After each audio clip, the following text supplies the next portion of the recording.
Study IQ IAS, अब तैयारी हुई अफोर्डेबल। दोस्तों, आज अक्सर जब भी वर्ल्ड वॉर 3 की बात होती है तो यही कहा जाता है कि यदि वर्ल्ड वॉर 3 हुआ तो ज़्यादा संभावना है कि वो यूएस और चाइना के बीच होगा। और इसमें कोई सरप्राइजिंग एलिमेंट नहीं है, क्योंकि यूएस और चाइना की राइवलरी आज जग जाहिर है। हालांकि कोल्ड वॉर एरा के लेटर पार्ट में जब इन दोनों के डिप्लोमेटिक रिलेशन स्टैब्लिश हुए तो वो काफ़ी फ्रेंडली नोट पर हुए। उसी दौर में यूएनएससी में ताइवान से उसकी परमानेंट सीट वापस लेकर चाइना को सौंप दी गई। यूएस चाइनीज इकोनॉमी की ओपनिंग और उसके सब्सिक्वेंट राइज में लगातार एक अहम भूमिका निभाता रहा। धीरे धीरे चाइना ने खुद को ग्लोबल इकोनॉमी में इंटीग्रेट किया और देखते ही देखते वो दुनिया की सेकंड लार्जेस्ट इकोनॉमी बन गया। इससे इवेंचुअली चाइना की इकोनॉमिक कॉम्पिटेंस और पॉलिटिकल एम्बिशंस आसमान छूने लगे और यहीं से चाइना ने यूएस की ग्लोबल डोमिनेंस को मिलिट्री और डिप्लोमेटिक मींस के जरिए चैलेंज करना शुरू किया। ये सब उस दौर में हो रहा था जब ग्लोबल फाइनेंशियल क्राइसिस अपने चरम पर थी और यूएस के अफगानिस्तान और इराक वॉर्स के चलते दुनिया यूएसए की यूनिपोलर हेजेमनी पर सवाल उठा रही थी। ऊपर से शी जिनपिंग के दौर में चाइना की असर्टिवनेस और भी ज्यादा बढ़ी और वर्ल्ड स्टेज पर अपनी सुप्रीमेसी स्टैब्लिश करने का उसका सपना साफ नजर आने लगा। डोनाल्ड ट्रंप के टेन्योर में इनके रिलेशंस और भी ज्यादा कन्फ्रंटेशनल हो गए। इन्होंने एक फुल फ्लेज ट्रेड वॉर का रूप भी लिया। हालांकि यूएस प्रेसिडेंट जो बाइडेन के टेन्योर में ये गर्मा गर्मी थोड़ी तो शांत हुई, लेकिन हाल ही में यूएस हाउस ऑफ रिप्रेजेंटेटिव की स्पीकर नैन्सी पेलोसी की ताइवान विजिट से क्रिएट हुई टेंशंस इस बात को साफ बयां करती है कि यूएस और चाइना की ये टेंशंस रेजिम चेंज के साथ चेंज होने वाली नहीं है। यानी आज दोनों देशों की लॉन्ग टर्म ट्रेजेक्ट्रीज किसी रिसेट की तरफ इशारा नहीं कर रही हैं। कुल मिलाकर हम कह सकते हैं कि जैसे जैसे चाइना ने खुद को एक सुपर पावर में तब्दील किया और वो अमेरिका की यूनिपोलर हेजेमनी को चैलेंज करने लगा, तभी से इन दोनों की दूरियां बढ़ने लगी, इनके रिलेशंस स्ट्रेन होने लगे और दोनों एक दूसरे का सबसे बड़ा राइवल कंसीडर करने लगे। और आज हालात इस कदर बिगड़ चुके हैं कि जब इनके बीच कोई टेंशन फायर कैच करती है तो जियोपॉलिटिकल एक्सपर्ट्स वर्ल्ड वॉर 3 की संभावनाओं से पूरी तरह मुंह नहीं मोड़ते हैं। ऐसे में हमारे सामने सवाल ये उठता है कि अब से कुछ ही समय में जब भारत ग्लोबल स्टेज पर एक स्टैब्लिश सुपर पावर का दर्जा हासिल कर लेगा तो क्या अमेरिका भारत को अपनी हेजेमनी पर थ्रेट मानकर उसको अपने सबसे बड़े राइवल के रूप में दिखेगा? क्या अमेरिका और चाइना की जैसे ही राइवलरी इंडिया और अमेरिका के बीच भी देखी जाएगी? जिस तरह आज यूएसए और चाइना के बीच वर्ल्ड वॉर 3 का खतरा मंडराता है, क्या ऐसे ही रिस्क भारत और यूएसए की इक्वेशन में भी उजागर होंगे? दोस्तों, आज के इस वीडियो में हम आपके लिए इन्हीं सब सवालों के जवाब को ढूंढने की कोशिश करेंगे। तो आइए शुरू करते हैं आज का डिस्कशन।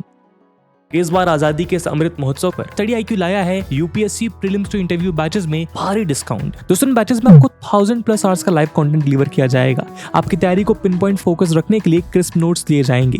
1-to-1 मेंटरशिप का फीचर भी आपके पास रहेगा।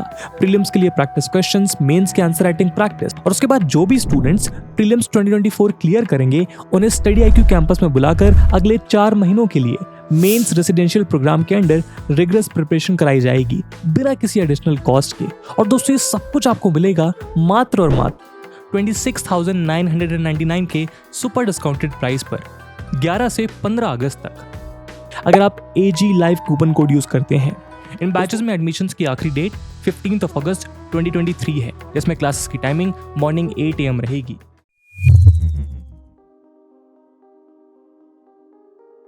दोस्तों, इसमें तो कोई दो राय नहीं है कि बहुत से फ्रेंड्स पर यूएसए की हिपोक्रेसी के कारण भारत में हमें आज भी एंटी यूएस सेंटिमेंट देखने को मिलता है। इन सेंटिमेंट्स को शेप करने में इन दोनों की हिस्टोरिक जर्नी का बड़ा रोल रहा है। ये तो आप जानते ही हैं कि भारत ने कोल्ड वॉर एरा की शुरुआत से ही अपने लिए नॉन अलाइनमेंट पॉलिसी को चुना। शुरुआत में चीजें थोड़ी ठीक रहीं, लेकिन ये रिलेशंस एक बुरे फेज में तब पहुंचे जब यूएसए इस कोल्ड वॉर को इंडिया के डोर स्टेप्स पे ला पहुंचा। हम बात कर रहे हैं यूएस के द्वारा बनाई गई 2 मिलिट्री अलायंसेस, सीटो यानी कलेक्टिव सिक्योरिटी ट्रीटी ऑर्गेनाइजेशन और सेंटो यानी सेंट्रल ट्रीटी ऑर्गेनाइजेशन की। इन दोनों ही मिलिट्री अलायंसेस में पाकिस्तान मुख्य रूप से शामिल था, जिसकी वजह से भारत के स्ट्रेटेजिक इंटरेस्ट को खतरा बना रहता था। 1962 में हुए इंडो चाइना वॉर ने इंडिया और यूएसए के रिलेशनशिप को एक नया डायमेंशन प्रोवाइड किया। इस पॉइंट पर पहली बार इंडियन पब्लिक ने चाइना को काउंटर करने के लिए इंडिया और यूएसए के अलायंस की बात की। इसी के साथ उन्होंने भारत की नॉन अलाइनमेंट पॉलिसी को रद्द करने की मांग की। पब्लिक में प्रो यूएसए पब्लिक ओपिनियन को देखते हुए यूएस को लगा कि शायद भारत अब एक एंटी कम्युनिस्ट अलायंस बनाने के लिए तैयार हो जाएगा। देखते ही देखते जब चाइनीज इन्वेजन बहुत ज्यादा बढ़ गया, तब इंडियन गवर्नमेंट ने वॉशिंगटन से अर्जेंट मिलिट्री सप्लाईज की मांग की। तब यूएस ने इंडिया की मदद तो की, लेकिन बहुत रिस्ट्रिक्टेड वे में। उन्होंने इंडिया को केवल कम्युनिकेशन सिस्टम और कुछ स्मॉल आर्मामेंट्स ही प्रोवाइड किए, और उन्होंने ऐसा अपने अलाई पाकिस्तान के कहने पर किया। पाकिस्तान ने यूएस से ये पहले ही कह दिया था कि अगर भारत को ज्यादा वेपन्स दिए गए तो वो कल को पाकिस्तान के खिलाफ भी इस्तेमाल किए जा सकते हैं। यूएस के इस लिमिटेड रिस्पॉन्स को देखते हुए इंडिया में प्रो यूएस पब्लिक ओपिनियन तेजी से क्रम्बल होने लगा। इतना ही नहीं था कि 1965 में पाकिस्तान और इंडिया के बीच एक युद्ध छिड़ गया। इस वॉर में न केवल यूएस ने पाकिस्तान की निंदा करने से मना किया, बल्कि यूएस ने उसको छुपकर वेपन्स भी प्रोवाइड किए। इसके अलावा 1960s में वियतनाम वॉर के दौरान यूएस द्वारा की गई क्रुएलिटीज ने इंडियन पब्लिक के की ओपिनियन को उसके अगेंस्ट कर दिया। 1970s का दशक भारत और यूएस के रिलेशंस का सबसे बुरा फेज था। इस दौरान यूएस प्रेसिडेंट रिचर्ड निक्सन और इंडियन पीएम इंदिरा गांधी के बीच बहुत मतभेद हुए। 1971 में इंडिया और पाकिस्तान के बीच एक और युद्ध छिड़ गया। अमेरिकन नेवी की 7th fleet bay of Bengal में तैनात कर दी गई और ब्रिटिश शिप्स इंडिया के वेस्टर्न कोस्ट पर अटैक करने के लिए खड़ी थीं। इंडिया को हर तरफ से घेर लिया गया। ऐसे में सोवियत रशिया ने भारत का साथ दिया। 8 अगस्त 1971 को साइन हुई India Soviet treaty of peace, friendship और कोऑपरेशन के तहत दोनों देशों के बीच ये समझौता हुआ कि यदि भारत पर कोई अटैक हुआ तो वो रशिया के ऊपर भी एक अटैक माना जाएगा। इसी के चलते रशिया ने व्लादिवोस्तोक से अपना नेवल वेसल फ्लीट डिस्पैच किया, जिन्होंने अमेरिकन शिप्स को इनसर्कल किया और भारत के टेरिटोरियल वाटर्स में जाने से रोक दिया। इससे न सिर्फ भारत और अमेरिका के बीच का डायरेक्ट कन्फ्रंटेशन रोका गया, बल्कि बांग्लादेश को भी पाकिस्तान से आजाद करा दिया गया। पाकिस्तान को सपोर्ट करने के साथ साथ किसिंगर जैसे कई पॉलिसी मेकर्स इस दौरान चाइना को इंडिया पर अटैक करने के लिए भी इनकरेज कर रहे थे। और तो और इस वॉर के थ्रू यूएस ने जो ह्यूमैनिटेरियन क्राइसिस जनरेट की, उसमें न जाने कितने हजारों लोगों की जान गई और लगभग 1 करोड़ लोगों को इंडिया में शरण लेनी पड़ी। और इतना ही काफी नहीं था कि 1972 में यूएस ने पाकिस्तान की मदद की, चाइना के साथ फॉर्मल डिप्लोमेटिक रिलेशन स्टैब्लिश किए। देखा जाए तो यहाँ यूएस इंडिया को कॉर्नर करने की कोशिश कर रहा था, यानी अब इंडिया के दोनों राइवल्स को यूएस जैसी सुपर पावर का सपोर्ट हासिल था। 1979 में जब यूएसएसआर ने अफगानिस्तान को इन्वेड किया, तब पाकिस्तान की मदद से ही यूएस ने अफगानिस्तान में मुजाहिदीन को सपोर्ट किया। यानी इस दौरान यूएस और पाकिस्तान पहले से और भी ज्यादा क्लोज आ गए और इंडिया के ऊपर टेररिज्म का खतरा बढ़ने लगा। इस दौरान चाइना और यूएसएसआर के रिलेशंस भी बहुत तनाव में थे, जिसकी वजह से इंडिया और यूएसएसआर चाइना को कंटेन करने के लिए एकजुट हो गए। यहाँ पर यूएस ने यूएसएसआर को ये खुली चेतावनी दी कि अगर इंडिया और चाइना के बीच फिर कोई वॉर होता है तो यूएसएसआर इंडिया की मदद के लिए आगे नहीं आएगा। 1999 में जब इंडिया और पाकिस्तान के बीच कारगिल वॉर हुआ, तब एक बार फिर यूएस ने इंडिया को पीठ पीछे वार किया। इसमें यूएस ने इंडिया को अपना जीएस सैटेलाइट सिस्टम देने से मना कर दिया। हालांकि इंडिया कारगिल वॉर तब भी जीत गया, लेकिन यूएस अगर वो सैटेलाइट सिस्टम भारत को प्रोवाइड कर देता तो इंडिया के लिए ये और भी ज्यादा आसान हो सकता था। इसके अलावा 1974 और 1998 में जब इंडिया ने अपने न्यूक्लियर वेपन्स टेस्ट किए, तब यूएस ने भारत पर सैंक्शंस की बौछार करी। इस सब के अलावा भले ही यूएस ने इंडिया को कभी फॉर्मली कॉलोनाइज नहीं किया, लेकिन वो अपने पुराने डोमिनेंट हेजेमोनिक माइंडसेट से आगे नहीं बढ़ पाया है। यही कारण है कि आज हमारे सोसाइटीज में वेस्टर्न लाइफस्टाइल और वेस्टर्न वे ऑफ थिंकिंग के अगेंस्ट स्ट्रॉन्ग रेजिस्टेंस दिखाई देता है। लेकिन इन पॉपुलर सेंटिमेंट्स के बावजूद आज कई ट्रेंड्स हमें ये बताते हैं कि यूएस इंडिया के साथ चाइना जैसी राइवलरी नहीं अफोर्ड कर सकता। ऐसा क्यों? आइए जानते हैं। दोस्तों, जब हम यूएसए और चाइना की राइवलरी की बात करते हैं तो सैमुअल पी हंटिंगटन की क्लैश ऑफ सिविलाइजेशन की थ्योरी काफी हद तक रिलेवेंट दिखाई पड़ती है। यूएस और चाइना दो कंप्लीटली डिफरेंट आइडियोलॉजीज और अपने पॉलिटिक्स, सोसाइटी और गवर्नेंस के दो कंप्लीटली ऑपोजिट मॉडल्स को सब्सक्राइब करते हैं। यानी एक पोल पर ये दोनों खुद को दो एक्सट्रीमली ऑपोजिट पॉइंट्स पर लाकर प्लेस करते हैं। जहां यूएस एक तरफ खुद को डेमोक्रेसी, इंडिविजुअल लिबर्टी और फ्रीडम ऑफ स्पीच और एक्सप्रेशन जैसी वैल्यूज का चैंपियन क्लेम करता है, वहीं दूसरी ओर चाइना भले ही खुद को डेमोक्रेटिक सोसाइटी क्लेम करे, लेकिन ये जग जाहिर है कि रियलिटी में वहां इन वैल्यूज को ब्रीदिंग स्पेस भी नहीं मिल पाता। इसलिए यूएस और चाइना के बीच की इस राइवलरी को डेमोक्रेसी या ऑथोरिटेरियनिज्म या फिर एक ओपन वर्सेस क्लोज सोसाइटी की राइवलरी कहकर एड्रेस किया जाता है। लेकिन यूएस और इंडिया के केस में हमें ऐसा आइडियोलॉजिकल क्लैश देखने को नहीं मिलता। हालांकि यूएस आज अक्सर इंडिया की स्ट्रेटेजिक ऑटोनॉमी और उसकी फ्री चॉइसेस को चैलेंज करता जरूर दिखाई पड़ता है, लेकिन लार्जली ये दोनों देश डेमोक्रेसी, ह्यूमन राइट्स, लिबर्टी की सुप्रीम वैल्यूज द्वारा लेड रूल बेस्ड लिबरल और मल्टीपोलर वर्ल्ड ऑर्डर को फेवर करते हैं और यूएसए शायद ना भी करता हो, पर आज उसकी ये मजबूरी है। इसीलिए इस रीजनल ऑर्डर में इंडिया अपनी वाइब्रेंट डेमोक्रेसी और रिच वैल्यूज के साथ एक एक्सपेंशनिस्ट और एग्रेसिव चाइना के सोल बैलेंसर के रूप में देखा जाता है। यही इक्वेशन इंडो पैसिफिक में भी अप्लाई होती है। ये कन्वर्जेंस हमें पीएम मोदी की लेटेस्ट यूएस विजिट में साफ तौर पर देखने को मिला है। जैसे कि आप सब ने सोशल मीडिया प्लेटफॉर्म्स पर देखा ही होगा, पीएम मोदी ने अपनी इस यूएस विजिट पर यूएस कांग्रेस को एड्रेस किया। इस दौरान उन्होंने यूएस और इंडिया की एफर्टलेस केमिस्ट्री को हाईलाइट करने के साथ साथ 21वीं सदी में मल्टीपोलर वर्ल्ड को शेप करने में यूएस और भारत की भूमिका पर भी जोर दिया। में हाल ही में एक रेजोल्यूशन इंट्रोड्यूस किया गया जिसके तहत अमेरिकन लॉ मेकर्स चाहते हैं कि दुनिया की 2 सबसे बड़ी डेमोक्रेसीज को सेलिब्रेट करने के लिए 15 अगस्त यानी इंडियन इंडिपेंडेंस डे को अमेरिका में नेशनल डे ऑफ सेलिब्रेशन का दर्जा दिया जाए।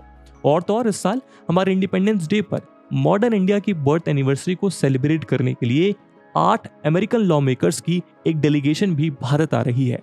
यहाँ गौर करने वाली बात यह है कि इस डेलीगेशन में 5 डेमोक्रेट्स और 3 रिपब्लिक शामिल होंगे। यानी जो पार्टीज अपनी कांग्रेस में शायद ही किसी मुद्दे पर सहमति बनाती हो, वो यूएस के लिए इंडिया की इंपॉर्टेंस को लेकर पूरी तरह यूनानिमस हैं।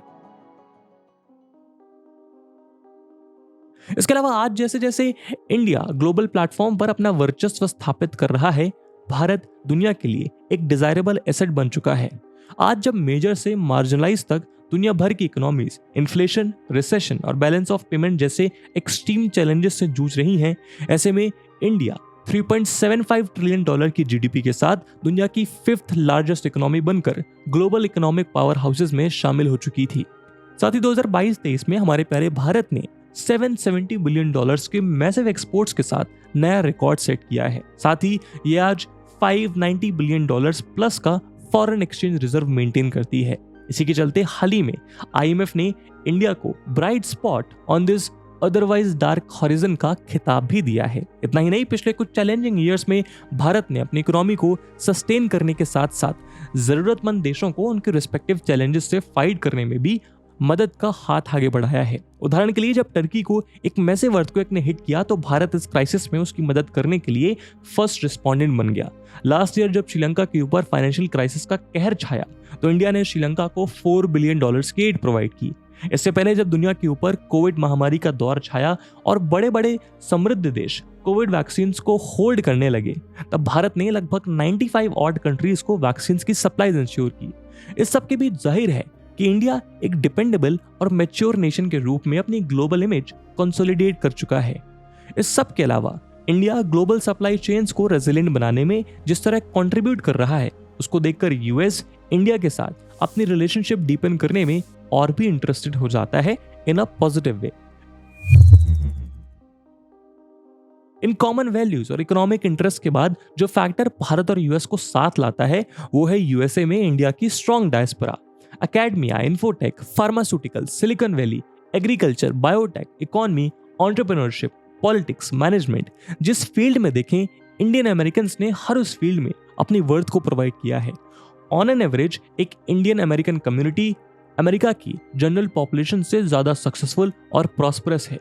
यूएस में 81% इंडियन अमेरिकन इसी वर्किंग एज ग्रुप को बिलोंग करते हैं, जबकि उनकी लोकल पॉपुलेशन के केवल 59% लोग इस एज ग्रुप में आते हैं। इंडियन अमेरिकन यूएस की लेबर फोर्स में काफी हाई पार्टिसिपेशन शो करते हैं।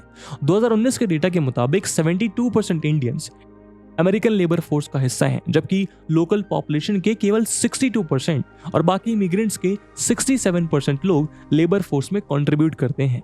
लिविंग स्टैंडर्ड्स की बात करें तो एक अमेरिकन की एवरेज सैलरी $50,000 से $55,000 पर एनम है, लेकिन एक इंडियन अमेरिकन एथनिक ग्रुप की एवरेज सैलरी इससे 2 गुना ज्यादा यानी लगभग $110,000 पर एनम है, जबकि उनके बाकी एथनिक ग्रुप्स की सैलरी $70,000 to $80,000 पर एनम है।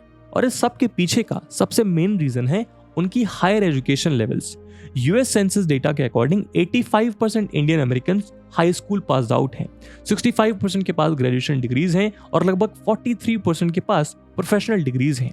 2019 के डेटा के मुताबिक 25+ एज ग्रुप के 79% इंडियन अमेरिकन के पास एक बैचलर डिग्री मौजूद है, जबकि लोकल पॉपुलेशन और बाकी इमिग्रेंट ग्रुप में केवल और केवल 33% एडल्ट्स के पास एक बैचलर डिग्री है। और इतने हाई एजुकेशन लेवल से ये साफ हो जाता है कि ये लोग हाई स्किल्ड जॉब्स में भी अच्छा खासा परसेंटेज शेयर करते हैं। और ये सब जानने के बाद ये कहना बिल्कुल भी सरप्राइजिंग नहीं होगा कि यूएस की हाईटेक कंपनीज के 8% फाउंडर्स या सीईओज और सिलिकॉन वैली के लगभग 1/3 हाईटेक स्टार्टअप्स अमेरिका की 1% इंडियन अमेरिकन के द्वारा रन किए जाते हैं। और तो और केवल 28% इंडियन अमेरिकन साइंस और इंजीनियरिंग की फील्ड्स में हैं। बाकी 70% मैनेजमेंट, बिजनेस और आर्ट्स में कंट्रीब्यूट करते हैं। यहाँ अगर पॉलिटिक्स को देखें तो शुरुआत में इंडियन कम्युनिटी अमेरिकन पॉलिटिक्स में ज्यादा इंटरेस्टेड नहीं थी, लेकिन पिछले एक दशक में ये कम्युनिटी यूएस इलेक्शंस में एक सिग्निफिकेंट इन्फ्लुएंस के साथ उभरी है। आज वो यूएस की पब्लिक और पॉलिटिकल लाइफ में काफी ज्यादा विजिबल होने के साथ साथ सोसाइटी में एक डिफरेंस भी क्रिएट करना चाहते हैं। हालांकि 2022 के डेटा के मुताबिक इंडियन अमेरिकन यूएस के टोटल रजिस्टर्ड वोटर्स का कुल 0.82% हिस्सा है, लेकिन उसके बावजूद आज उनका इन्फ्लुएंस अमेरिकन इलेक्शन से लेकर अमेरिकन पॉलिटिक्स की टॉप पोजीशंस तक बेशुमार है। और ये केवल यूएस के इंपॉर्टेंट स्टेट्स में अपने बढ़ते इन्फ्लुएंस के लिए ही नहीं, बल्कि अपने जनरस कंट्रीब्यूशन की वजह से भी पॉलिटिशियंस को अपनी तरफ अट्रैक्ट करते हैं। आपको जानकर हैरानी होगी कि 2020 प्रेसिडेंशियल कैंपेन्स में इंडियन अमेरिकन ने $3 मिलियन कंट्रीब्यूट किए थे। यही कारण है कि लास्ट इलेक्शंस में रिपब्लिकन्स और डेमोक्रेट्स दोनों के ही इलेक्शन कैंपेन्स में इंडियन अमेरिकन कम्युनिटी ने एक सिग्निफिकेंट अटेंशन गेन किया। रिपब्लिकन प्रेसिडेंट डोनाल्ड ट्रंप का हाउडी मोदी इवेंट और डेमोक्रेटिक कैंडिडेट जो बाइडेन का कमला हैरिस को वाइस प्रेसिडेंट की पोस्ट के लिए नॉमिनेट करना इस बात के दो क्लियर एग्जाम्पल्स थे। तो ये कहना गलत नहीं होगा कि आज इंडियन अमेरिकन कम्युनिटी खुद को कामयाबी के उस मुकाम तक ले जा पहुंची है जहां देश के सबसे इंपॉर्टेंट पॉलिटिकल बैटल में इनको इग्नोर करना कोई भी प्रेसिडेंशियल कैंडिडेट अफोर्ड नहीं कर सकता है। और अगर हम करंट एडमिनिस्ट्रेशन की बात करें तो यूएस प्रेसिडेंट जो बाइडेन के एडमिनिस्ट्रेशन में 55 इंडियन अमेरिकन की पोजीशंस होल्ड करते हैं। यानी आज ये कम्युनिटी इकोनॉमिकली अमेरिका की one of the most successful diaspora community होने के साथ साथ पॉलिसी और गवर्नेंस मैटर्स में भी स्ट्रॉन्ग इन्फ्लुएंस एंजॉय करती है। और इस कम्युनिटी में अपने लीडर और मदरलैंड को लेकर डीप रिस्पेक्ट और रेवरेंस यूएस के लिए भारत की इंपॉर्टेंस को बहुत अधिक बढ़ा देती है। इसके अलावा रिसेंट विजिट के दौरान पीएम मोदी की रेड कारपेट एंट्री, कांग्रेस को एड्रेस करते वक्त मल्टीपल स्टैंडिंग ओवेशंस और स्टेट डिनर के कंप्लीटली प्लांट बेस्ड मेन्यू जैसे सिंबॉलिक जेस्चर्स तो अपने आप में ही बहुत कुछ कह रहे थे। लेकिन इस विजिट की रियल हाइलाइट्स इन दोनों देशों के बीच साइन हुए वाइड रेंजिंग बायलैटरल एग्रीमेंट्स थे। ये एग्रीमेंट्स एडवांस टेक्नोलॉजी कोऑपरेशन से लेकर क्लाइमेट चेंज, मून मिशन से लेकर reformed multilateralism, GF414 arrow engine से लेकर प्रेडेटर ड्रोन्स के प्रोक्योरमेंट, फाइटर जेट्स के इंजन के ज्वाइंट प्रोडक्शन से लेकर सेमीकंडक्टर्स में इन्वेस्टमेंट और काउंटर टेररिज्म से लेकर डिजिटल पब्लिक इंफ्रास्ट्रक्चर तक वाइड स्प्रेड थे। इन डील्स में मुख्य तौर पर भारत के डिफेंस इंडस्ट्रियल बेस के मॉडर्नाइजेशन पर फोकस किया गया। इसके जरिए दोनों देश अपनी defence industry, private sector, startups और रिसर्च एस्टैब्लिशमेंट्स को म्यूचुअल बेनिफिट के लिए लॉन्ग टर्म कोलैबोरेशन में एंगेज करना चाहते हैं। हालांकि इन एग्रीमेंट से बायलैटरल डिफेंस इंपोर्ट्स को एक नई उड़ान मिलने वाली है, लेकिन टेक्नोलॉजी ट्रांसफर, आत्मनिर्भर भारत और मेक इन इंडिया अभी भी इस एंगेजमेंट का कोर थ्रस्ट रहने वाला है। ये सभी एफर्ट्स इन दोनों की जियोपॉलिटिकल और जियो इकोनॉमिक कन्वर्जेंस की ओर इशारा करता रहा है। हालांकि सी राजा मोहन के मुताबिक इन एग्रीमेंट्स के एक्स्ट्राऑर्डिनरी प्रोमिसेस की सक्सेस आने वाले समय में लिए जाने वाले कॉन्क्रीट एक्शंस पर डिपेंड करेगी। लेकिन इसमें कोई दो राय नहीं है कि आज पीएम मोदी और प्रेसिडेंट बाइडेन इंडिया और यूएस के टाइज को उस रोड पर ले जा पहुंचे हैं जिसको आज से पहले ट्रैवल नहीं किया गया। उनके मुताबिक इन दोनों के बायलैटरल रिलेशंस में ये मूवमेंट एशियन जियोपॉलिटिक्स के रिवॉल्यूशन में भी एक डिफाइनिंग मूवमेंट बनकर उभर रहा है। पिछले कुछ दशकों में जब भी इंडिया और यूएस के एंगेजमेंट को डिस्क्राइब किया जाता है तो स्ट्रेंज डेमोक्रेसीज या वेस्टेड डिकेड्स या इम्पॉसिबल अलाइज जैसे फेजेस को यूज किया जाता था। लेकिन आज ये इक्वेशन बहुत तेजी से बदलती हुई नजर आ रही है और आज ये एशियन जियोपॉलिटिक्स का बेहद अहम वेरिएबल बन चुकी है। और इस मैदान में इंडिया अपनी डिमांड, डेमोक्रेसी और डेमोग्राफी के साथ साथ डिसीजिव लीडरशिप और स्ट्रॉन्ग इकोनॉमी के साथ एक ऐसा प्लेयर बन जाता है जिसको इग्नोर करने या जिससे राइवलरी मोल लेना आज यूएस अफोर्ड नहीं कर सकता। इस मुद्दे पे आपका क्या ओपिनियन है कमेंट सेक्शन में जरूर साझा करिएगा। और इसी नोट पे आज के वीडियो को हम यहीं विराम देते हैं। आई होप आपको वीडियो पसंद आई होगी और अगर पसंद आई है तो अपने दोस्तों के साथ शेयर करना मत भूलिएगा। हम मिलते हैं अगले वीडियो में, तब तक के लिए जय हिंद, जय भारत। स्टडी IQ IAS, अब तैयारी हुई अफोर्डेबल।